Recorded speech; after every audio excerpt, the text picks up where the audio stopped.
And it's a very good afternoon to the Sportsfan Radio panel. Gelding, we might start with you just simply because Geelong races, one of your tips will jump before we get a chance to talk to you later in the show about racing. So can you give the viewers your tips for today's Geelong races?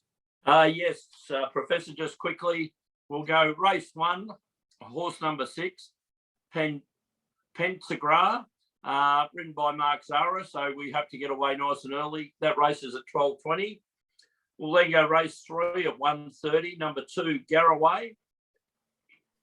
And then what we like to hope will be the bet of the day, Professor, in race 4, number 4, Double Chance, which has been ridden by Sportsfan Radio's own Craig Robertson. So it's currently at 4:40, Professor, but was able to get a little bit overs a bit north of that. So looking forward to that. And in race 6, number 1, Spring Break.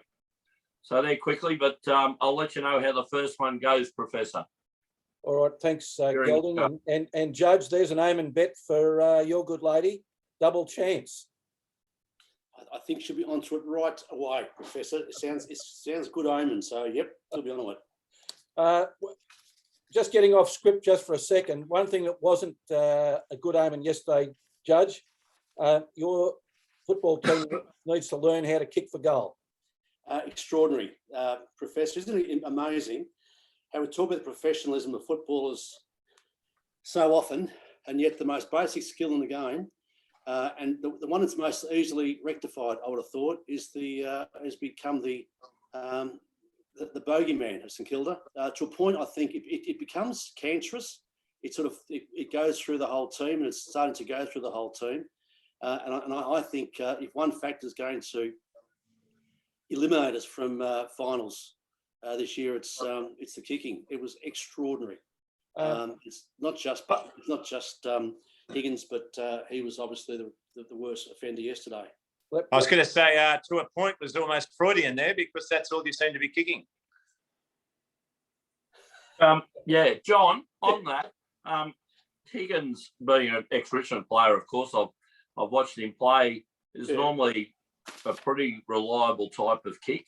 Max King's had the yips over the last couple of weeks, kicking something like 4 goals, 15. St Kilda turned down Max King's request to have Matthew Lloyd just have a talk to him or just assist him, and they knocked it back. No, he spoke to him during the week, Gelding. Yeah. Matthew Lloyd, but yes, you're right. And King and Lloyd have a history going back to Harbury College. So as a passionate St Kilda follower, member, and with higher aspirations down there in your time, why would you think St Kilda would knock back something the player would want to hopefully improve his game? Gelding, can I just sound silly and say I don't think a coach matters that much. King's kicking style, when he first started, it was lauded by the so-called experts as being the epitome of what a big, and bearing in mind he's about 7 foot tall, a big man should kick. I don't think it's so much that he's got an inability to be able to kick goals. It's like a putter in golf. You know, when it goes, it just goes. And I honestly think it's all between the head. I've also always thought that a big man, as in a 6'10" person, has got a less chance of having a perfect kicking style than, say, a Higgins, mainly because of the distance that the ball has to travel. There's less room for error. And that's why I said, perhaps humorously, but I'm starting to come back to it, the place kick. If that's still available in footy, I think some players should try it because it works in rugby. Yeah. And it's worked in VFL in the day. On that, you could not have had a better kick for goal than, say, Tony Lockett. Yep. With he just dropped that ball right on his foot. But as you were saying, King being a confidence thing, wouldn't it have been good just to go back to an old junior coach, may not even been kicking practice, it may have been a coffee and just a talk, just to kind of bring him back to say, you remember the day you kicked 10 goals straight. Just think about that, at Harbury. But then there's the team integrity, because they've got Roughhead down there, no doubt, who's teaching them. And I think both of them are left-footers. I think Roughhead, remind me, I think he was a left-footer. Lloyd, a left-footer. I just wonder if that can necessarily translate. If it is simply a confidence thing, maybe you're right, Gelding. Maybe it's simply a person that he can relax with. I think Higgins, for instance, is going to get worse now because he's had this terrible thing where he's being blamed in the papers for losing the game for us. Yes or no? But I think he'll get worse now because mentally, I think he'll be a bit of a wreck. I was going to say in the rugby league, there's a guy, Dalligan, and he seemed to be a consultant for hire. He saw more clubs than the Deltones. At one stage, I think he was advising about 8 kickers, but he must have had the magic touch as one of the best goal kickers of all time. So I think there's certainly scope for a gun for hire for these out-of-form kickers, whatever code it is. Look, you might be Yeah, right, see, I don't think Matthew Lloyd was asking any money or anything like that. And the request came from the player from Max King after he had a bad game. Well, he had a good game in the fact that he kicked something like 1 goal 5, very much like Higgins. So, yes, they've played a good game of football, but they've let themselves down with bad kicking, which is bad football, which has probably cost them the game. And don't they always talk now about these coaching panels with the soft cap being dropped? They've got so much on. One would thought that, it's not kind of replacing the coaches, or if they feel that vulnerable that they're not confident in their own coaching. Gelding, as much as this might sound silly again, it's sort of like some horses have got comfort ponies. Just not that the horses are no good, but they just need to have that sort of peace of mind to settle them down. Well, maybe that's what King needs because it's something chronic. I think his brother has got the same problem. And as I say, his kicking style, there's nothing wrong with it. So, perhaps you're right. He's got to start throwing the grass in the air, even indoors, before he starts the run-up, perhaps. Well, whatever works. If he kicks goals, I'm sure the St Kilda fans won't mind him throwing fake grass up in the air. Who's that Ben Brown at the Demons with his run-up? I think he starts off longer than the 100-metre dash, doesn't he? He starts at Casey. Yeah, thank you.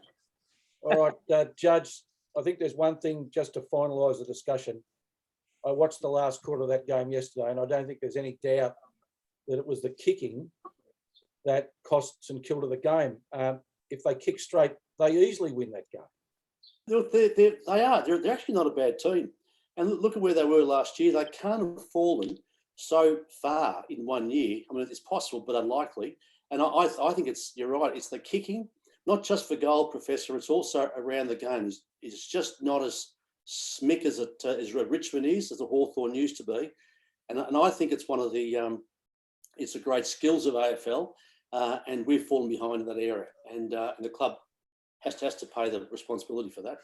Can I just point out, is that Swans team the youngest looking crew? I've seen older looking groups of boys at schoolies. Is it the youngest looking team ever? They are a young side. And they look about 16. Look, isn't it? They look about 16. They don't get asked for ID if they went out for a drink. Okay, everyone. It's a nice little distraction away from our fixed agenda, but let's get back to it. Gelding, news during the week that the trainer of the winner of the Kentucky Derby, Bob Baffert, suspended by the Churchill Downs Racing Authority for 2 years for the winner of the Derby, Medina Spirit, failing a test and testing positive for a drug by the name of beta-methazone, an anti-inflammatory corticosteroid. Doesn't do much for racing in the US, I wouldn't have thought. Professor, you could not have got a bigger race story. The Kentucky Derby is one of the iconic races worldwide. People that don't follow racing know about the Kentucky Derby. Excuse me. Medina Spirit. Bob Baffert in American racing, as the judge put it during the week, that's like Bart Cummings. Think of Chris Waller, like Chris Waller won 6 races at Rose Hill yesterday. think of Chris Waller, Darren Weir, Peter Mooney all together. This is what Baffert is to American racing. And, the biggest race in America, and probably in the top 3 races of the world, Professor, the winner has been disqualified because of drug use. I don't know. We have many legal experts on this panel, but if you're the owner of Medina Spirit, you've lost your couple of $1 million US for winning. Also, when you go to stud, it's probably affected the stud price of the horse. Bob Baffert would probably be in his 60s, I think. So will he come back for racing? Who knows? Did he try the dodgy stake defence? No, he hasn't. He's taken it. So, and American racing is a bit different to Australian racing. You can use certain drugs to stop bleeding and also to stop, just to keep a horse up and running just from general soreness. And I gather that is what this was for, but it's a huge story, Professors. Will it stop there? I'm not too sure whether there'll be legal action for loss of income. The jockey, does he lose his riding fee? Which would be the cream on the top for his year. Stud fee, stud price, a couple of $1 million in prize money. Bob Baffert will probably lose a couple of $1 million in training fees. Also, what's the chance to win a Triple Crown, Gelding? Well, the horse is disqualified, so there'll be no Triple Crown this year. But apart from that, not a bad day at the office? Well, they've lost everything. Obviously, the prize money and the Kentucky Derby will go to the horse that ran second. That horse's name just escapes me at the moment. But you think of any premier sporting event in the world, the Kentucky Derby is right up there with them. And, wow, it's huge, Professor. As a matter of interest, Gelding, what are the other, you mentioned one of the top 3 races in the world. What are the other 2? Oh, look, I would imagine the Arc de Triomphe is, most people regard that as the best race in the world. You then have the Epsom Derby for 3-year-olds over in England, world renowned. They're the kind of races of, if you're not a racing person, you know about those names. The Melbourne Cup's probably up there as an iconic event.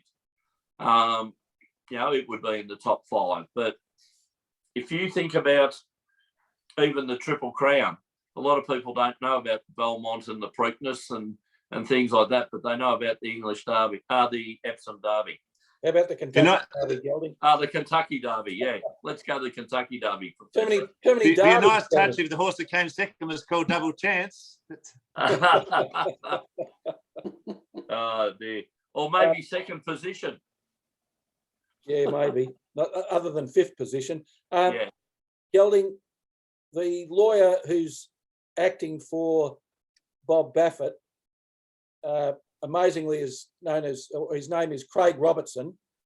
Sportsfan Radio's own. No, that's the jockey, not the lawyer. He says that the beta-methazone was an ingredient of an ointment called Otomax that was used on the horse's skin rash. Of course it was. Yeah. Now, I looked up Otomax. The amount of beta-methazone in Otomax is 1.14 milligrams per milliliter. I would have thought that given the horse had double the allowed amount or double the legal limit in its system, there would have had to have been a lot of Otomax used to get the level that high. He must have slathered it on like massage oil. He obviously went to Chemist Warehouse and got a 6-pack of ointment and rubbed it all over. Reminds me of that, was it decathlete, that Alex Watson, and he tested positive for caffeine. He said, I had a couple of flat whites. They said, a couple, you must have had about 87. Yeah. to get over the caffeine amounts. And Professor, please take this the right way. When a lawyer puts a defence through, do they just look at, say, to make a case, or is there any obligation of them to actually tell the truth when they're making a defence? Geez, Because they're going to the court of public opinion when they make those statements. Of course, it's got nothing to do with the case. They don't believe it themselves. Yeah. They just want to tamp down the pressure on their client. And that's all they're doing it for. Now the real negotiations take place behind the scenes, I'd imagine. It is the country where O.J. Simpson got off, though. I'll point that out. That is true. Well, True. Gelding, what I'd say in answer is this, that the lawyer acts on instructions. Now, if the trainer says that he was using the ointment on the horse's skin rash, they're the instructions. I don't know whether the lawyer has yet to drill down like I did and read about all about Otomax to see how much might have to have been used to get the level up that high. But let's face it, as we know, lawyers act on instructions. And he might not have asked any more questions after that. He just took that off and scurried away with it. That'll do. There was a famous criminal barrister who just recently passed away, Professor, that in many cases used to put alternative scenarios that I'm sure his clients probably didn't have the brains to think of. But yeah, that's a whole different story. Professor, maybe the lawyer didn't want to drill down any further because he might actually find out the truth. Well, how about we leave Moving it there, on. Gelding? I think we've had a good enough go there. Moving on. Yes, moving on. Sarah, Yes. AFLW trade period, started on the 31st of May. Almost one of the biggest and best kept secrets. Yep, so much has already been happening. And the first trade with Sabrina Frederick, I think, was a really good announcement to just kick everything off. We saw Collingwood trade Madeline Shevlin, selection 16 and selection 48 to Richmond for Sabrina, and selection 26 and current selection 55. So really big one right out of the gate to start with. The other big trade we've seen so far was St Kilda trading Poppy Kelly to Richmond for selection 48, which was on traded from Collingwood. Sarah, how many trades are there in the women's trade? I couldn't tell you. I know that clubs are permitted to sign up to 27 players, including rookie players. I'm not too sure about trades though, and how much they're allowed. Do you know how much are they allowed in the AFL? Well, they're unlimited. If you can find somebody to trade with, you can trade as many people as you like. Now the trade period goes for draft picks up until the 9th of June. So we've got another 3 days left. Gelding, Richmond's been at the forefront of trading. Some player in, player out. Yeah, very, very active. And of course, passing on one of their better players or marquee type of players on for some further choices. But yes, very active in the trading session, Professor.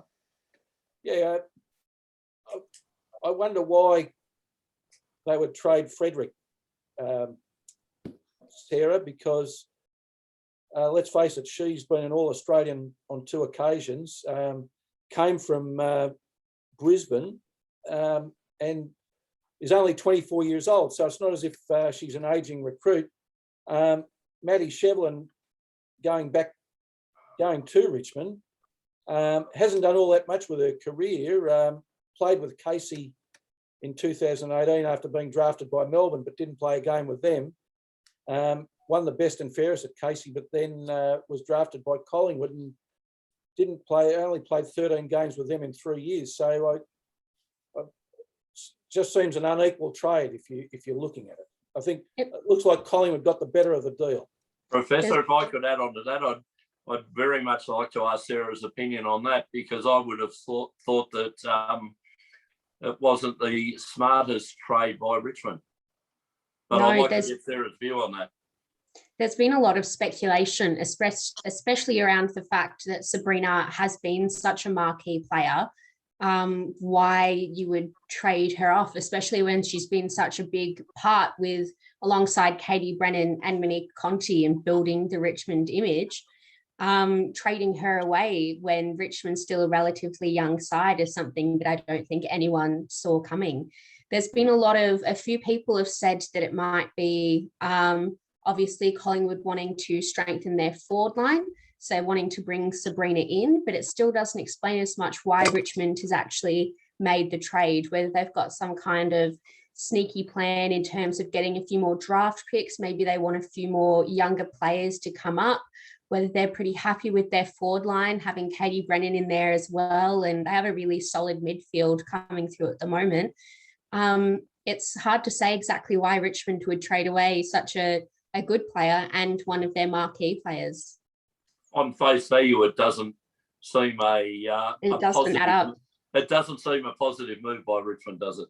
No, it's gonna. I'm hoping that they've got some kind of plan underneath it that they're going to reveal at the end, because I'm on the edge of my seat waiting for some reason to see why it's all happened. But it's very miraculous, especially as Sabrina's had such a big year on the field and especially off the field with her participation in the SAS Australia challenges and a lot of representation across all sorts of AFLW platforms and sporting platforms. I think she maybe she asked for the trade. I'm not sure. There's a lot of speculation in regards to it, but we'll have to see if Richmond's got a larger plan in place. You don't give away leaders. No. Sarah, is Taylor Harris remaining, or is she on the move as well? Seems like Taylor Harris is going to be leaving Carlton. A lot of people, after her deals and negotiations with Carlton, trying to get, I think it was 150 grand a year for her playing and for her acting as a role model and a voice from Carlton throughout the year as well. I don't think Carlton's actually accepted this deal, so it looks like she will be moving on, but there's no idea what she might do. There's even been things about her agent saying that she might just take a year off from footy and come back a bit later. But I think that Taylor Harris is now, her voice and her presence outside of the field has almost become more valuable than her presence on the field. She's still a great player, but she's not the greatest, especially on Carlton, when you've got players like Darcy Vescio who are shining in their midfield and their forward, and Chloe Dalton. There's a lot of players in there that are doing really well, whereas Taylor Harris has become more like the face of the team. I'm not too sure which club's going to want to maybe pick her up. Maybe it's going to be one of the clubs that's planning on entering a team in the future. Maybe Hawthorn or Essendon want to use her as someone to promote their AFLW campaign. You're just going to have to see, I guess, who wants to make that decision. Judge, I would have thought her star is, sorry, Professor, but her star is highest at the moment to get a media job. She's literally the face and voice of the game at the moment, like Daisy has been for a little while. Well, Daisy's just segued into the media, and I see no reason why Taylor Harris shouldn't be just as a bigger a name. Was that part of the, sorry, Professor, could I ask Sarah the question? Part of Taylor Harris's push for an increase in pay, I think she was up for 150,000, was that she was the face of Carlton, was the face of the sport, so moved off from playing for more that media type of exposure. I know sometimes in the salary caps for the men, there's been, if you get a marquee player that you can use in promotions, you get a payment from that separate from the players' payment. Was that part of her push for the increase, was because of this, her persona in the outside world, outside of football, or with football attached? I think it definitely was. In the discussion, it seemed more like football was a side bonus of having Taylor be a part of the club. It was definitely the deal that she was proposing to Carlton, and with the amount of money she was asking, seemed very heavily based on the fact that she would be the face of the club and she would be pushing women's football with her presence and her actions as a member of the club as well. Just in response to your questions, Judge and Gelding, and supporting what Sarah just said, Harris this season at Carlton is reportedly on 80,000 a year, with 25,000 of that being for playing football, and the balance of 55,000 for, in inverted commas, other duties, which are off the playing field. Now, the player is asking for virtually a 100% increase in salary, and we know the difficulties salary-wise that the AFLW work under. It just seems an unrealistic salary request. What are your thoughts, Sarah? It does seem a bit unrealistic, especially with the fact that there are so many other AFLW personalities who are taking to their own media platforms and pushing their voice.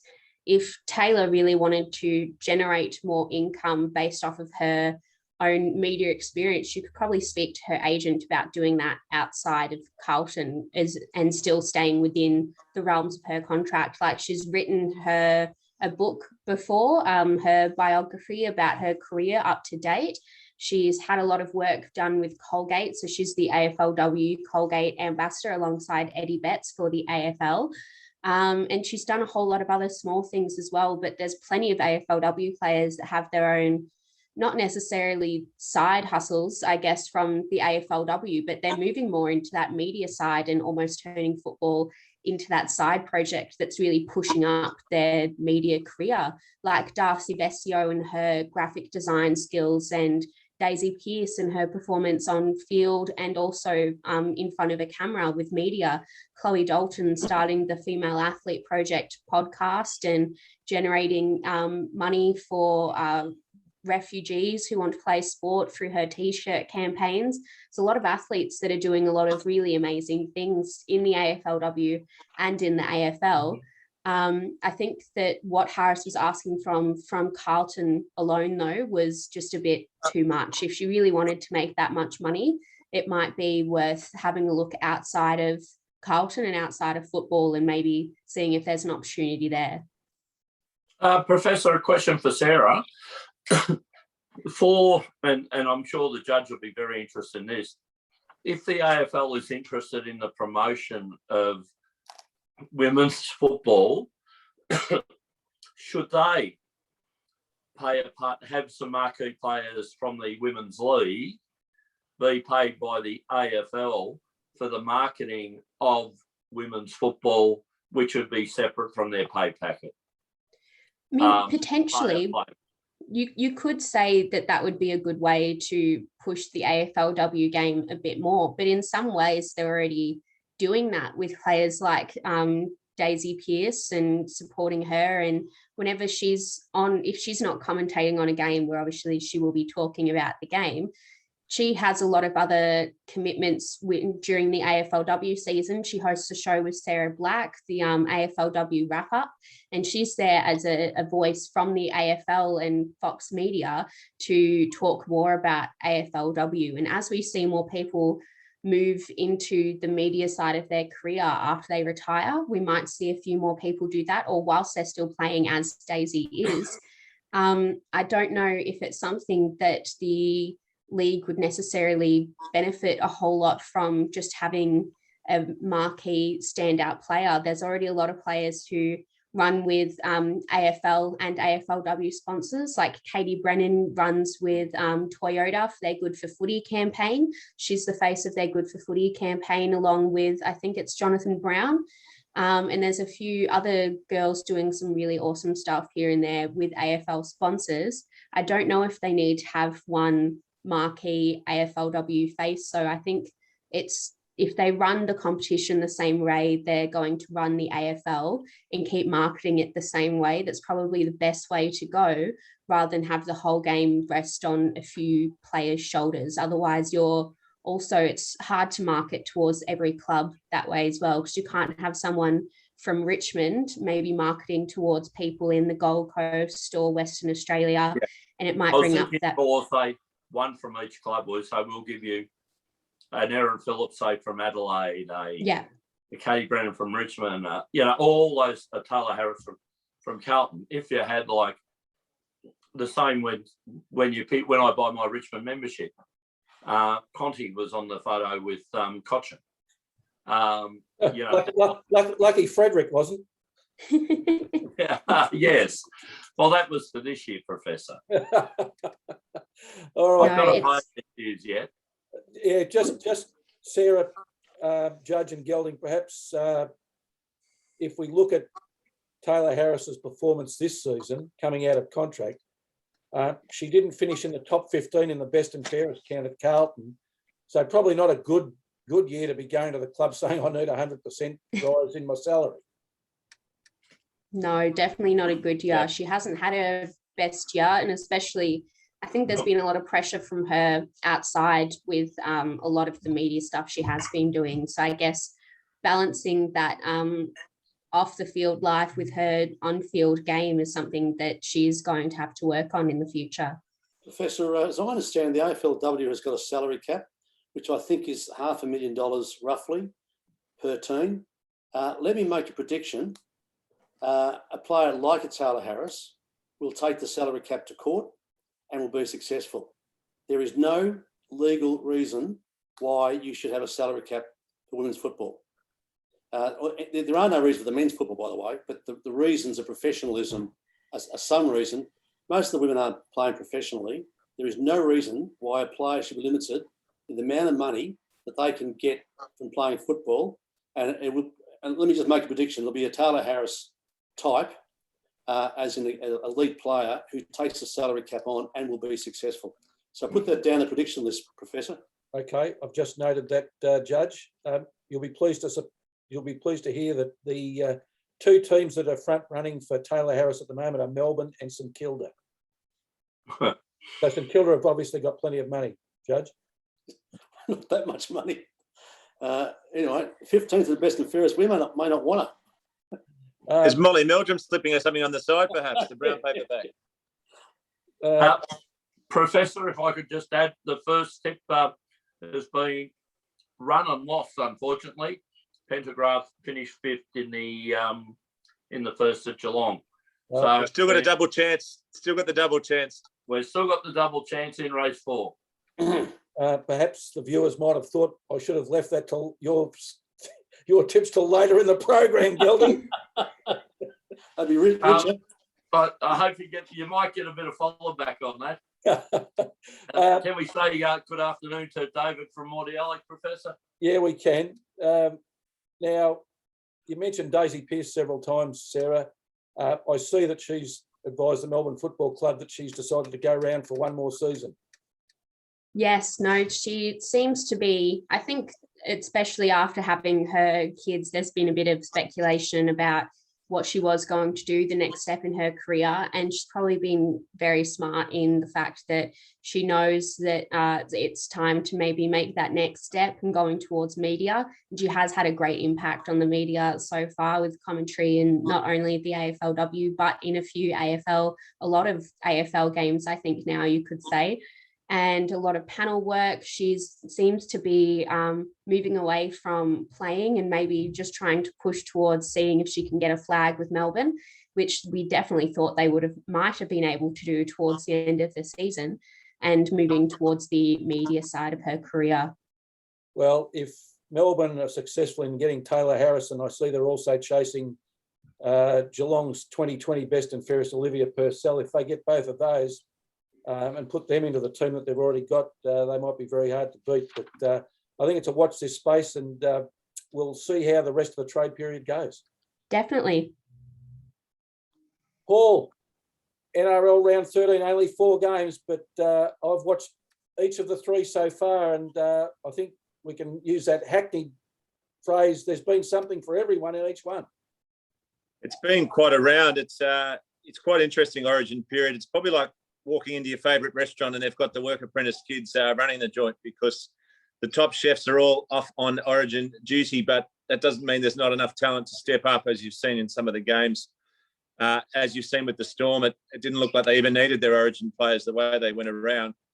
That was probably the match of the round so far, the way that they held on tenaciously against the Titans. It was a very, very good game to watch, and I watched it myself, Professor.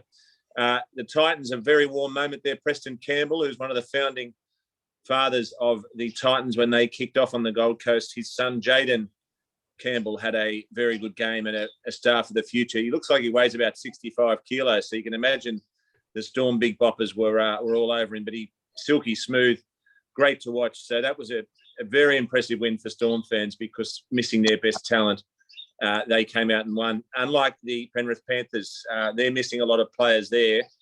There's that many big cats in the New South Wales team. I thought I was watching the Tiger King when I heard that team announced, because there was about 7 of them. I think the Panthers been called up for the Origin squad. They were dismantled by the West Tigers, who were finding some form, speaking of big cats. And the Tigers are smoky at making 8. Who would have thought that only a few weeks ago? The Broncos season goes from worse to a debacle, or a stronger word. Absolutely belted by the Dragons, 52-24. So the Broncos are in a world of hurt. They do have the Origin excuse, though, missing quite a few players, and that is on Wednesday night. Our date is off, Professor. We'll have to watch it on the big screens from Townsville, but that at least it's going ahead, because it's the highlight of the NRL calendar for mine, the Origin series. Okay, before we look at State of Origin on Wednesday, Paul, there's been a fan petition circulated for the Dragons, and I believe that they've been listening to your commentary on Sportsfan Radio, because the petition is apparently headed, "Don't be a nufty, keep Matt Dufty." There you go. You'd think that I'm behind that coup, Professor. I was a step ahead of the times there. I'm not a militant, but you could have done a lot worse. No mention of Gelding's tips, but you could have done a lot worse than backing him to score a try each game this year, because he pretty much pops up on every score sheet, as he did in the recent Dragons match. The reason that the coach doesn't want him, he's not great on the defensive side, Matt Dufty, but he's absolute explosive talent. That's probably what got the fans up and about and a bit angry. It just doesn't fit in with the coach's style. So if they do, by people power, force him to be kept, you're going to have a very strange scenario where the coach didn't want the player, and yet the player's still there. So there's not many options for him on the market, I wouldn't think. Perhaps the Broncos might circle for him. We'll see what happens. But yeah, it is a shame, because he is a real live wire. He's been playing out of his skin, perhaps not surprising when he's told he's not wanted. Well, he did wait till the 78th minute on Thursday night's game, but he did score. My reading of it is that the Broncos and the Raiders are both keen. And so, of course, they had a chance to look. Broncos had it on Thursday night, had a chance to look at what they had at that position. And after Thursday night's game, it was a pretty good dress rehearsal. The Broncos have now said they're very interested in him. So they're offering massive unders, though. They're missing out on all these players. They're offering stupidly low sums to try and get these players. They're not a great team, so they need to be paying more than the market, not less than the market. So with Dufty and the Raiders lost their halfback, George Williams, who said he was homesick, and he popped up on a Gold Coast beach. So that's a long way from where George is from, I can tell you that much. So he might be being looked at by a few clubs in the Gold Coast area, one in particular. Well, the Broncos also missed out on Nico Hines with Cronulla making a better offer. So I think you're right in saying they're trying to lowball players. I think they offered Nico Hines $300 or something a year. The bloke will be on $1 million a year within a few years. Mark my words. He's a $700,000-$800,000 player now. I think the Sharks got him for 1.8 over 3 years. Why wouldn't he take that money? If he stays at the Storm, he'll just be a backup to Pappenhausen, who quite concerningly remains out with the concussion issues and won't be featuring in the State of Origin, which is a shame for league fans. But not missing out Storm fans with Nico Hines. He is like a gazelle. He's playing out of his skin. It's even Craig Bellamy's been surprised. Just on the Storm and the Panthers, Paul, and I know that the Panthers had a few more players out than the Storm, but if you look at the players that the Storm lost because of Origin, then add in all their injuries, it's probably similar. And it's a point that you well made last week, and I thought about during the week, that the Storm, and I was intrigued by last night's match, just seemed to be able to weather the Titan advance, numerous sets, and just managed to hold out. Yet the Panthers, without their stars, and I think you couldn't hold Wests out. And you said last week that it'll be the Panthers, providing they can keep all their stars on the field. And I think that's the point well made, because if anything should happen to some of those stars, I don't think they've got the same ability as the Storm to cover. Well, you look, and the Storm halves were just played out of their skin, so they have the depth to cover it. It really is a worry for the Panthers how reliant they are on Cleary and Jerome Luai. That's their 6 and 7, so they just couldn't step it up enough, which is it might concern you that Matt Burton is the next big star apparently for your Dogs next year. He wasn't able to own that match for the Panthers, unlike with the Storm. You had Jerome Hughes. Dale Finucane wasn't good enough to make the New South Wales team. Did you see him at the end? He looked like something out of a UFC bout, not a rugby league match. He had one eye, and he said it was just a scratch. I think that's if you watch as long as I did the post-game show, he's one of Craig Bellamy's favourite all-time players, top 3. And the reason is he puts his body and obviously face on the line.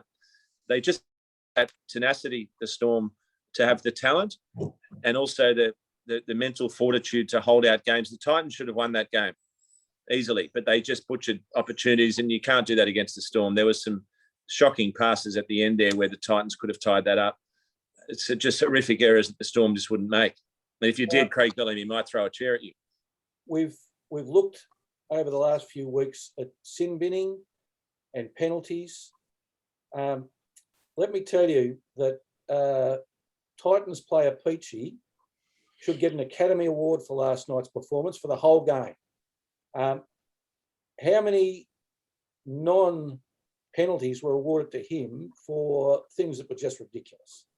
Well, there was one at the end. He looked like he'd been shot with an Uzi, and the bloke barely touched his cheek. So I hate to bring soccer into this, but it's the sort of thing that is the biggest blight on soccer, the diving aspect. So soccer's tried to have a look at that by video referee, seeing if someone's dived. There needs to be perhaps something looked at, because that was pretty ordinary look for the game when you had players falling when they weren't hit high. That's what was the worry about this crackdown. Players are going to be diving, and you watch on Wednesday night, there'll be some Origin players very tempted to do the same thing.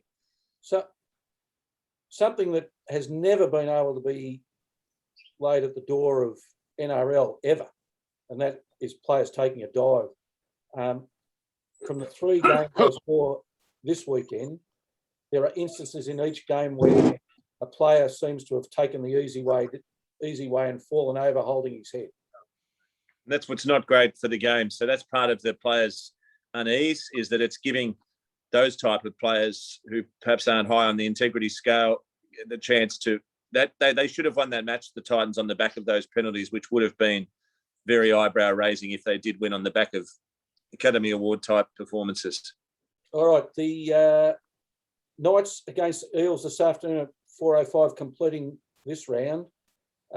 Be fair to say that the Knights' form is impossible to read.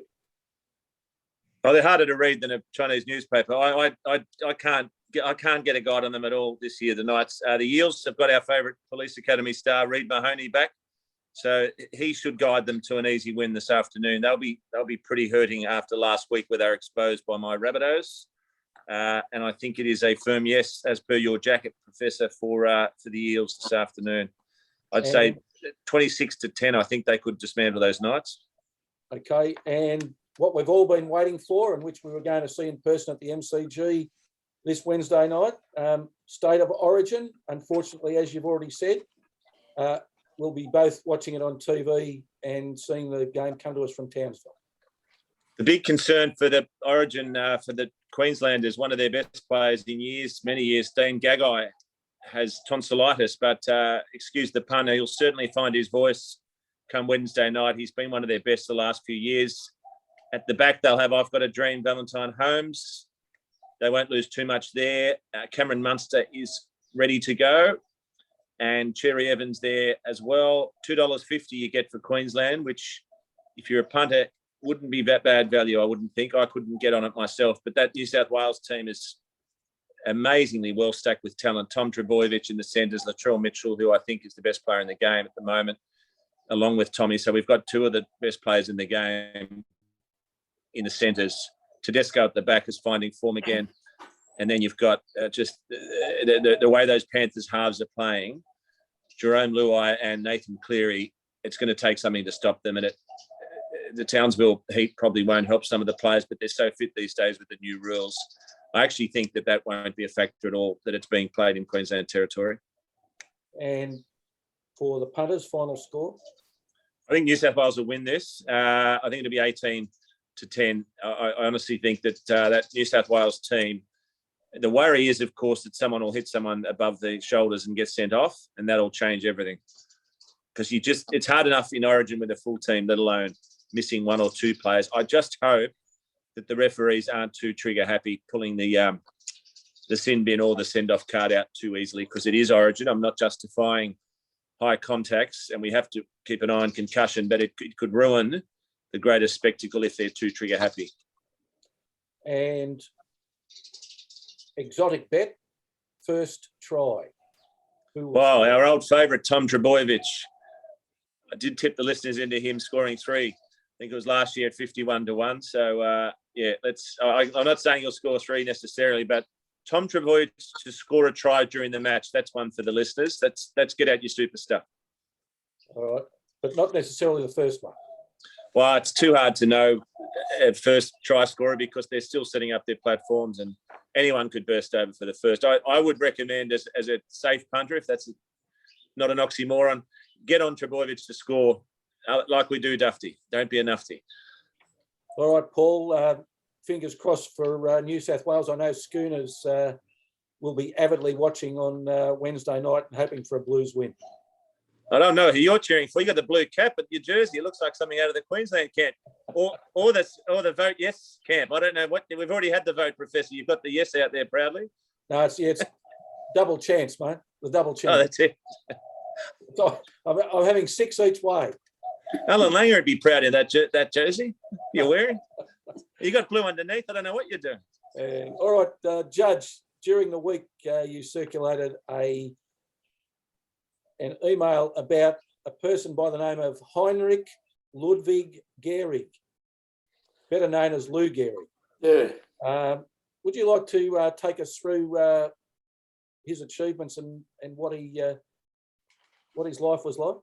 Yeah, thanks, Professor. I've got 2 boyhood heroes for sportsmen. Snowy Baker, I've spoken about before, Australia's greatest ever sportsman that no one's ever heard of. And this is possibly America's greatest baseballer. Big call, but Lou Gehrig played for the New York Yankees. And between 1923, his first game was the 4th of June. I'll come back to that. In 1923, his final game, 1939. We talk about AFL and NRL players playing 400 games, and we think that's a great achievement. He played 2,130 consecutive games with the New York Yankees. Left-hander, slugger, first baseman, and it has been said that if there wasn't a Babe Ruth, Lou Gehrig would have been Babe Ruth. They played together at the Yankees during their most successful era, and from all accounts, an absolute gentleman. Grew up with literally nothing, immigrant parents in New York in 1903. But probably he is best known, apart from those amazing achievements, as the sufferer of what is known as ALS, amyotrophic lateral sclerosis. Think of Neil Danaher, who was MLS, possibly the worst disease you could get, in the sense that it deprives you of the use of your muscles. You eventually waste away to the point that you can't walk, you can't talk, and you can't eat. And more cruelly, your brain remains active throughout this period. So you really are a person trapped within your own body. I don't like to use the word greatest, But the greatest speech, surely in sporting history, was Lou Gehrig's speech that he gave at a ceremony in 1939, given by the Yankees when he just retired. He couldn't go on. The New York Yankees stadium was packed. All the players lined up, and he gave a speech which they thought would be, thanks very much. And he said the famous words, "I consider myself today to be the luckiest man on the face of the earth." Extraordinary thing to say, given that he knew he was dying in this horrible way. It later became the subject of a film, The Pride of the Yankees, starring Gary Cooper as Lou Gehrig. But in other words, a class act all round. On the 2nd of June this year, they've instituted Lou Gehrig Day for baseball. There's Jackie Robinson Day already, and it was considered sufficient. He was sufficiently honourable to be given his own day, and it will be used to support in a greater way the ALS, the anti-ALS cause. The Ice Bucket Challenge, be interesting to Australians, was originated in America for ALS. We know, of course, the MLS, which is a different strain of the same disease, for Neil Danaher. And I just think this is the true power of sport, Professor. We talked about what sport can do. Well, this is something the sport can actually do, is to pay attention to a horrible wasting disease. And no doubt the monies raised will lead to the amelioration of such a horrible disease. So I couldn't be happier, as I say, as a lifetime fan of Lou Gehrig, to see this done in his honour. Just some of his achievements, because your email prompted me to look at some of them. He was a 7-time All-Star player, won 6 World Championships with the New York Yankees. He was the most valuable player as far as the league was concerned twice. He won the Triple Crown, which is the number of hits, batting percentage, and I think the number of home runs. Mm-hmm. He was the league's batting champion 1 year. He was the home run hitting leader 3 years, and he captained the Yankees for 5 years. He was a member of the baseball all-century team and the baseball all-time team. So when you say that he could have been the Babe Ruth if Babe hadn't have been playing, one of the other things that I heard about him was because he was in the team, that made Babe Ruth as good as he was, because they had to get past Gehrig, and so they had to get past Ruth to get to Gehrig, so they were frightened not to pitch to Ruth, because then they had to pitch to Gehrig as well. So his achievements are undoubted, and certainly it seems to me to be something that's terrific to give to the sport, that now he will be nationally remembered in the US, not simply because of baseball, but because of the terrible affliction that he had. And the way he carried himself, Professor, he knew in 1938 he had this disease. He actually dropped himself. The team never dropped him. He said, listen, my average has gone down from last year. It had gone down by 20%, but he said that's not good enough given his high standards, and he dropped himself. Yeah. Thanks for that. So we spoke on the show last week about Naomi Osaka. We might finish with this. After we spoke, the ante was upped, and the people running the French Open are reported to have told Osaka that if she didn't do press conferences and didn't speak to the media, that she faced not only fines, but they would disqualify her from competing in the tournament, which then led to her withdrawing from the tournament. From where I sat, and you panelists can correct me if you think I'm wrong, Osaka had no intention of withdrawing from the tournament prior to being given that ultimatum. I think somebody who's clearly suffering from psychological problems shouldn't be put in that position. I'm just interested in the thoughts of the panel. Well, I think, my thoughts, it's monstrous what they're doing to Naomi Osaka. I think that they could actually hound her out of the game. I don't know if they think she's playing some kind of strategic game. I'm certain that she's not. She reminds me of a fellow called Mo Norman. Golfers will remember him as one of the best ball strikers ever to have played golf. He was so paranoid. He was on the spectrum, and he was paranoid about giving speeches. He was leading a tournament, and his caddy said, there'll be a presentation after this. You'll have to make a speech. He threw the game. He could not bear the thought of having to give a press conference. And I think she's in the same category. I see from an article today that she has an additional demon, and that is that gamblers have trolled her when she's lost matches because they've lost money, and that's becoming a factor as well. And make no mistake, she's genuine. Well, she seems to me to be genuine.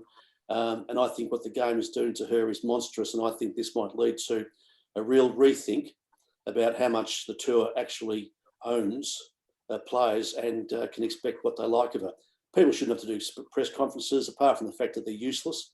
What other entertainer has to give a press conference? You don't get Elton John giving a press conference after his entertainment, having a rundown on whether he thought he sang well or whether he did the songs well. It's just ridiculous. Sponsors get their money, their value, out of 2 hours of playing the game, not for a set-piece press conference, which is nothing but a gotcha moment for players.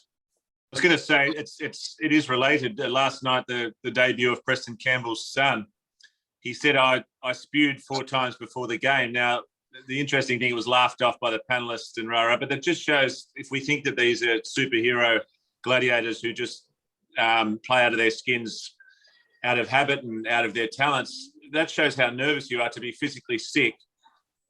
And it wouldn't be much different, I'm sure, to what Naomi feels before having to front up before the microphones. The opposing coaches don't like it in NRL either, and they are seasoned performers in rugby league from a coaching and speaking perspective, but you can tell they don't enjoy it either, having to dissect. And you've said it before, Judge, you don't get a lot out of it, really. If they're going to be asked, what did you do wrong? Well, it's pretty obvious normally what they did wrong. They dropped the ball or they didn't pass.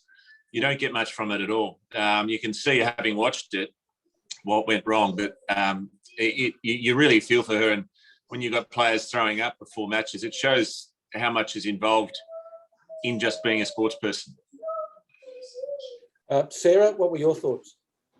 I was definitely sympathetic, and it was disappointing that she was pushed to the point where she thought that she had to withdraw from the competition. I think all tennis fans would really enjoy watching her play. She has an amazing style of game, and she's one of the young tennis stars that's really become a face of the game. Everyone seems to know her name.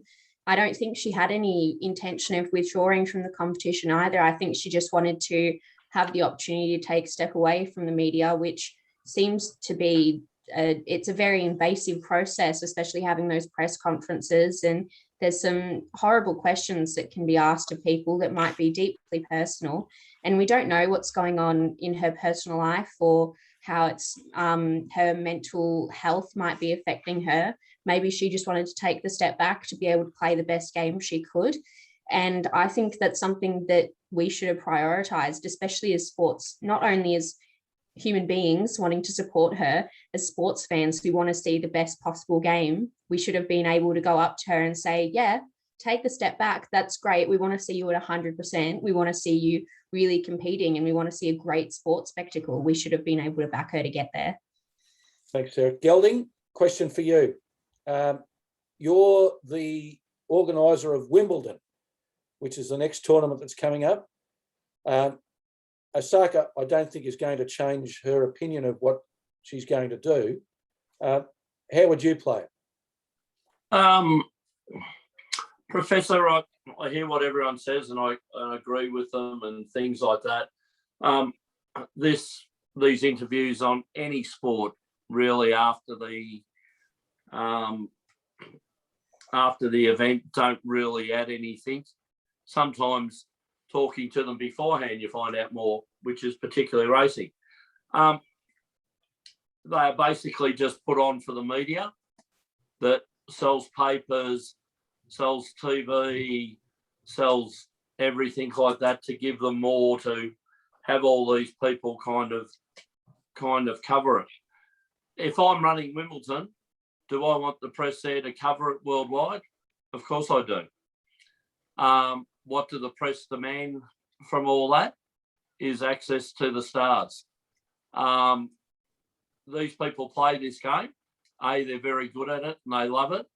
But I'm sure everyone's aware that to get the huge money, they need the TV to pay the big money to put these events on. So if I'm running Wimbledon, I hear what everyone says, but I want the stars there to be able to be interviewed to the press because I want to get the big money for TV rights of it. Not saying it's right, not saying it's that, but if the players don't want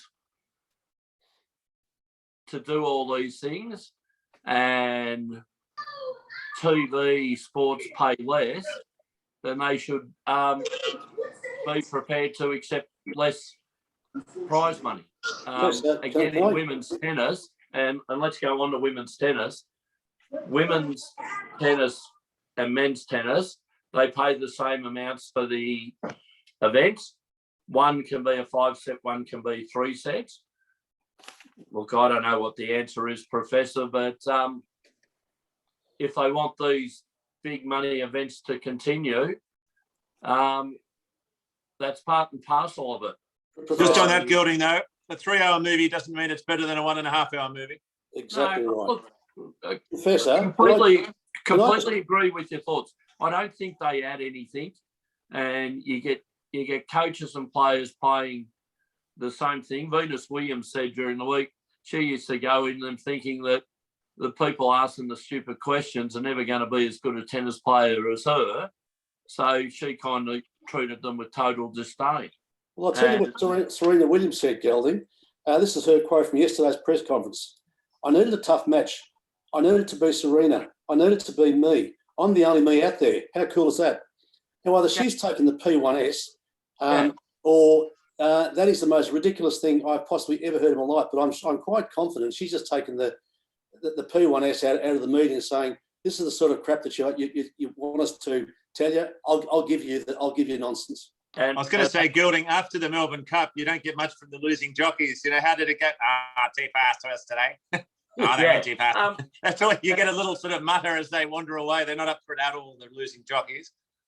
That's right. But the winning trainer and the winning jockey are like, sometimes the jockeys get interviewed before they even weigh in. Now, I would have thought weighing in would have been the most important thing to get. Chris Waller turns on the tears. That's it. Yeah, and things like that. Look, I don't think these interviews add anything to it.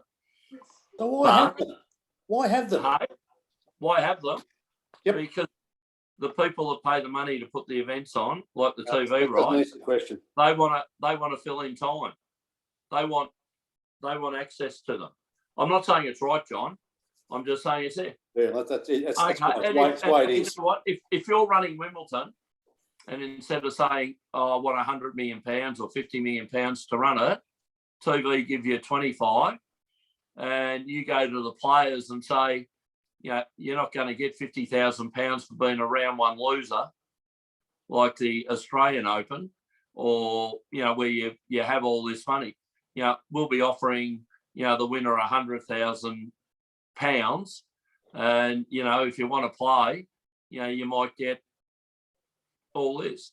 Okay, but don't do the interviews. Okay, we won't have the interviews. We'll just have less money to spread around to attract you to play. Like, you can't have it both ways. It's part of the deal. Yeah, Be part of the deal. Look, she doesn't have to play. You know, if she's got problems, let her not play, or let her go to these interviews and just say, yep, no, yep, no, yep, no, and it'll be a complete farce. But if she doesn't want to be there, well, she doesn't have to play. But Does she want the $35 million she earned last year? I don't know. I think It does remind me a lot of Wayne Bennett's had a lot of critics in rugby league because he used to avoid press it completely. Now, it wasn't, I don't think, because he had a psychological aversion to it. He just likes playing his cards close to his chest. But when he does speak, he's very witty and he's very insightful. So that's something that genuinely fans were missing out on. I do like his press conferences. I think that he's very direct, no nonsense. And I do think he adds the insights, and he's one of the more trusted people in the game. So that was a different scenario where he was being asked to speak. I think it was more for the good of the game to hear from an elder statesman. I forget what football coach said it, boys and girls, but may have even been the Footscray coach, and he said, "Have you got any more silly questions for me to answer?" You know, so that's how a lot of these people take these press conferences, is just, you know, touche, and then they say, "Oh, these people are boring." As they say, we're 1 week at a time. Well, yeah, look, I agree. No doubt I agree, don't have them. Okay. I agree, don't have them. But if you're going to expect all this money to come into these sports and play, yeah, don't do them. I think the public need to get to know these people. What I'm saying is, a press conference is not the way to do it, and it ought to be taking into account that what the people actually want themselves, rather than being forced into these charades. Yeah, John, I completely agree with you. But, you know, do you think TVs and the sponsors will pay as much money if they don't get access to them? Yep. well, I think Gelding, a point well made, that a lot of this boils down to commercial realities, and unfortunately, sometimes people's illnesses get lost Yeah. in the tug of war between what commercial realities dictate and what is actually good for the players. We might leave till next week. John, you raised an interesting point. No, we don't have time to go into today, but I want to flag it for next week. And that is, and it was a point that was already raised just briefly today. Men's tennis, 5 sets, and same prize money for women, 3 sets. Do they both become 5 sets, or do they both become 3 sets? A topic for another day. But just the final point, I think, is, as Dan Butley made last week, and that is an NFL player who went to the press conference and he just sat there and he said, "I'm only here so I don't get fined." And that's about all he said. So with that, thanks very much for your contribution, everybody, today, and we'll talk sport again next week. Good afternoon. There you go. Afternoon.